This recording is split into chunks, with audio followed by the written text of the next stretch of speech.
ऐसे हैं इस बजट के मैम कि जो सुने वो बस पथराई आंखें लेकर किंग कर्तव्य विमूढ़ हो जाए।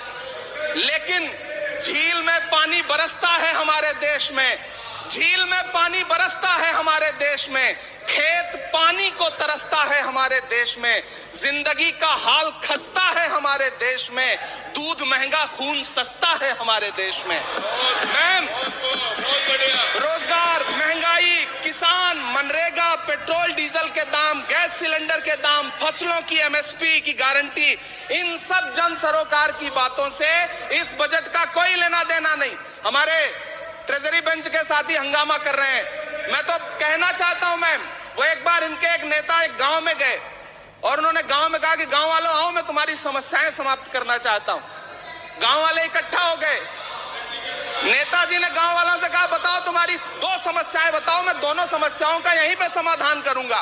तो गांव वालों ने कहा साहब हमारी पहली समस्या है कि हमारे यहाँ कोई हॉस्पिटल नहीं है। तो नेताजी ने मोबाइल निकाला, कहीं फोन मिलाया और मिला के फोन पे पता नहीं क्या कुछ कहा कि यहाँ गांव में हॉस्पिटल नहीं है, हॉस्पिटल तुरंत यहाँ हॉस्पिटल चाहिए। गांव वाले खुश हो गए कि 1 मिनट में यहाँ हॉस्पिटल आ रहा है। अगली समस्या के बारे में उन्होंने नेताजी ने गांव वालों से कहा कि मैंने आपकी पहली समस्या समाप्त कर दी, दूसरी समस्या बताओ। तो गांव वालों ने कहा साहब इस गांव में कोई भी मोबाइल का नेटवर्क ही नहीं है। ये है इनके काम करने का तरीका, ये है झूठ बोलने का तरीका। इन्होंने वायदे किए बड़े बड़े, जो 10 साल के इनके वायदे हैं मैं उनके बारे में बात करूंगा।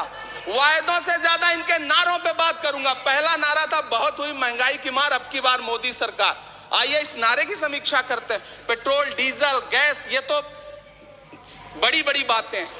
आटा, चावल, दूध, दही, पनीर